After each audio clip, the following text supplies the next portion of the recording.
राधे राधे। आप सभी का अमृत गगन चैनल पर स्वागत है।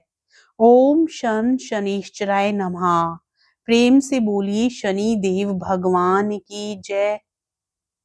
आप सभी का दिन शुभ और मंगलमय हो। भगवान शनिदेव की कृपा आप सभी भक्तजनों पर सदा सर्वदा बनी रहे। मित्रों, आज शनिवार का दिन है और आज के दिन हम सुनेंगे शनिवार व्रत की कथा। यदि शनिवार के दिन शनिवार व्रत की कथा को पूर्ण श्रद्धा भाव के साथ श्रवण करते हैं तो ऐसा करने से शनि देव की कृपा प्राप्त होती है और साथ ही साढ़े साती से मुक्ति मिलती है। तो आइए पूर्ण श्रद्धा भाव के साथ शनिवार व्रत कथा को श्रवण करते हैं। एक समय स्वर्ग लोक में सबसे बड़ा कौन के प्रश्न पर 9 ग्रहों में विवाद हो गया। विवाद इतना बढ़ा कि परस्पर भयंकर युद्ध की स्थिति बन गई। निर्णय के लिए सभी देवता देवराज इंद्र के पास पहुंचे और बोले, हे देवराज, आपको निर्णय करना होगा कि हम में से सबसे बड़ा कौन है। देवताओं का प्रश्न सुनकर देवराज इंद्र उलझन में पड़ गए। इंद्र बोले, मैं इस प्रश्न का उत्तर देने में असमर्थ हूँ। हम सभी पृथ्वी लोक में उज्जैनी नगरी में राजा विक्रमादित्य के पास चलते हैं। देवराज इंद्र सहित सभी ग्रह उज्जैनी नगरी पहुंचे। महल में पहुंचकर जब देवताओं ने उनसे अपना प्रश्न पूछा तो राजा विक्रमादित्य भी कुछ देर के लिए परेशान हो उठे, क्योंकि सभी देवता अपनी अपनी शक्तियों के कारण महान थे। किसी को भी छोटा या बड़ा कह देने से उनके क्रोध के प्रकोप से भयंकर हानि पहुंच सकती थी। अचानक राजा विक्रमादित्य को एक उपाय सूझा। उन्होंने विभिन्न धातुओं स्वर्ण, कांसा, सीसा, जस्ता व लोहे के 9 आसन बनवाए। धातुओं के गुणों के अनुसार सभी आसनों को एक दूसरे के पीछे रखवाकर उन्होंने देवताओं को अपने अपने सिंहासन पर बैठने को कहा। देवताओं के बैठने के बाद राजा विक्रमादित्य ने कहा, आपका निर्णय तो स्वयं हो गया। जो सबसे पहले सिंहासन पर विराजमान है वही सबसे बड़ा है। राजा विक्रमादित्य के निर्णय को सुनकर शनि देवता ने सबसे पीछे आसन पर बैठने के कारण अपने को छोटा जानकर क्रोधित होकर कहा, राजा विक्रमादित्य, तुमने मुझे सबसे पीछे बैठाकर मेरा अपमान किया है। तुम मेरी शक्तियों से परिचित नहीं हो। मैं तुम्हारा सर्वनाश कर दूंगा। शनि ने कहा, सूर्य एक राशि पर 1 महीने, चंद्रमा 2.25 महीने, मंगल 1.5 महीने, बुध और शुक्र 1 महीने, बृहस्पति 13 महीने, लेकिन मैं किसी राशि पर 7.5 वर्ष तक रहता हूँ। बड़े बड़े देवताओं को मैंने अपने प्रकोप से पीड़ित किया है। राम को 7.5 के कारण ही वन में जाकर रहना पड़ा और रावण को 7.5 के कारण ही युद्ध में मृत्यु का शिकार बनना पड़ा। राजा, अब तू भी मेरे प्रकोप से नहीं बच सकेगा। इसके बाद अन्य ग्रहों के देवता तो प्रसन्नता के साथ चले गए, परंतु शनिदेव बड़े क्रोध के साथ वहां से विदा हुए। राजा विक्रमादित्य पहले की तरह ही न्याय करते रहे। उनके राज्य में सभी स्त्री पुरुष बहुत आनंद से जीवन यापन कर रहे थे। कुछ दिन ऐसे ही बीत गए। उधर शनिदेव अपने अपमान को नहीं भूले थे। विक्रमादित्य से बदला लेने के लिए एक दिन शनिदेव ने घोड़े के व्यापारी का रूप धारण किया और बहुत से घोड़ों के साथ उज्जैनी नगरी पहुंचे। राजा विक्रमादित्य ने राज्य में किसी घोड़े के व्यापारी के आने का समाचार सुना तो अपने अश्वपाल को कुछ घोड़े खरीदने के लिए भेजा। घोड़े बहुत कीमती थे। अश्वपाल ने जब वापस लौटकर इस संबंध में बताया तो राजा विक्रमादित्य ने स्वयं आकर एक सुंदर व शक्तिशाली घोड़े को पसंद किया। घोड़े की चाल देखने के लिए राजा उस घोड़े पर सवार हुए तो वह घोड़ा बिजली की गति से दौड़ पड़ा। तेजी से दौड़ता घोड़ा राजा को दूर एक जंगल में ले गया और फिर राजा को वहां गिराकर जंगल में कहीं गायब हो गया।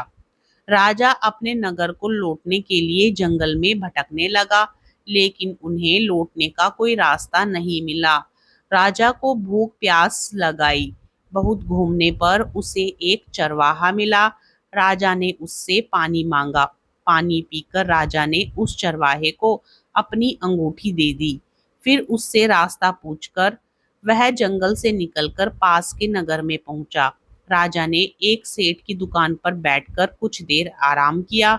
उस सेठ ने राजा से बातचीत की तो राजा ने उसे बताया कि मैं उज्जैनी नगरी से आया हूँ। राजा के कुछ देर दुकान पर बैठने से सेठ जी की बहुत बिक्री हुई। सेठ ने राजा को बहुत भाग्यवान समझा और खुश होकर उसे अपने घर भोजन के लिए ले गया।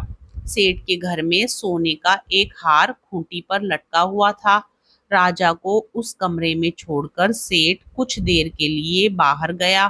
तभी एक आश्चर्यजनक घटना घटी। राजा के देखते ही देखते सोने के उस हार को खूंटी निगल गई।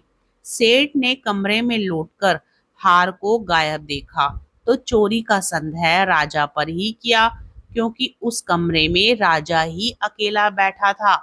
सेठ ने अपने नौकरों से कहा कि इस परदेसी को रस्सियों से बांधकर नगर के राजा के पास ले चलो। राजा ने विक्रमादित्य से हार के बारे में पूछा तो उसने बताया कि उसके देखते ही देखते खूंटी ने हार को निगल लिया था।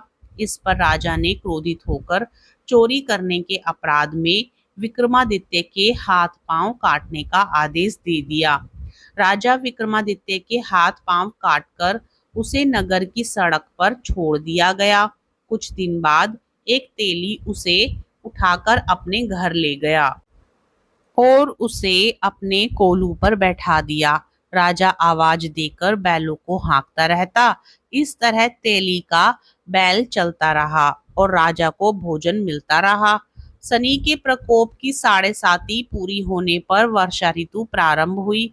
राजा विक्रमादित्य एक रात मेघ मल्हार गा रहा था कि तभी नगर के राजा की लड़की राजकुमारी मोहिनी रथ पर सवार उस तेली के घर के पास से गुजरी।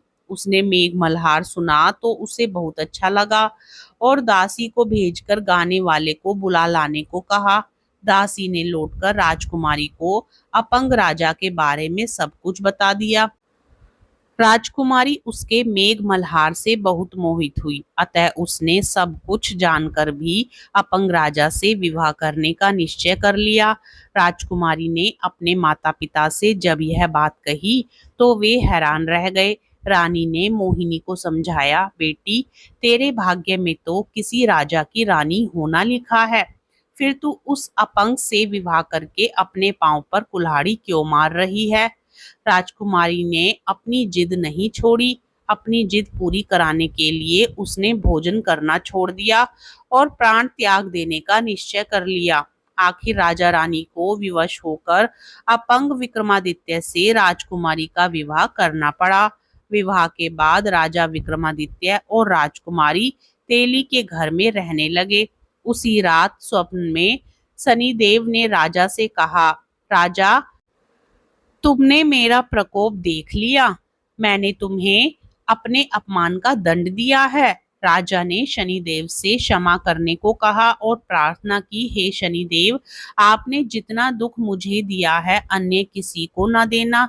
शनिदेव ने कुछ सोचकर कहा, राजा, मैं तुम्हारी प्रार्थना स्वीकार करता हूँ। जो कोई स्त्री पुरुष मेरी पूजा करेगा, शनिवार को व्रत करके मेरी व्रत कथा सुनेगा, उस पर मेरी अनुकंपा बनी रहेगी। प्रातःकाल राजा विक्रमादित्य की नींद खुली तो अपने हाथ पांव देखकर राजा को बहुत खुशी हुई। उसने मन ही मन शनिदेव को प्रणाम किया। राजकुमारी भी राजा के हाथ पांव सही सलामत देखकर आश्चर्य में डूब गई।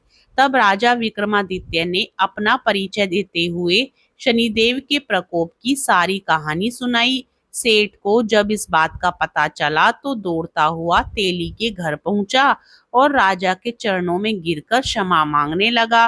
राजा ने उसे क्षमा कर दिया, क्योंकि यह सब तो शनिदेव के प्रकोप के कारण हुआ था।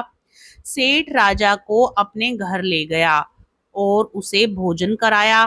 भोजन करते समय वहां एक आश्चर्यजनक घटना घटी।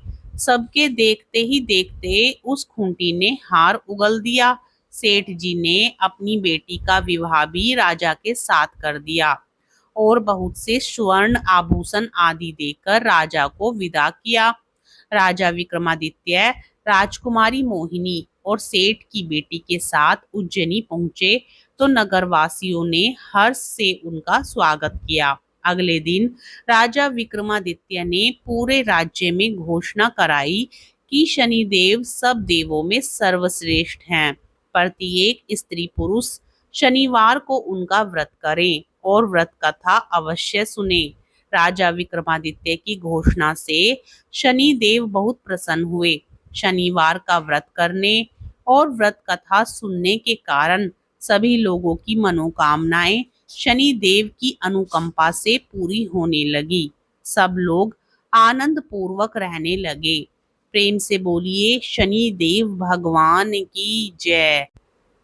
कथा पसंद आए तो वीडियो को लाइक जरूर करें, अपने मित्रगणों और रिश्तेदारों में शेयर करें और साथ ही चैनल पर यदि नए हैं तो चैनल को सब्सक्राइब भी कर लें। जय शनिदेव।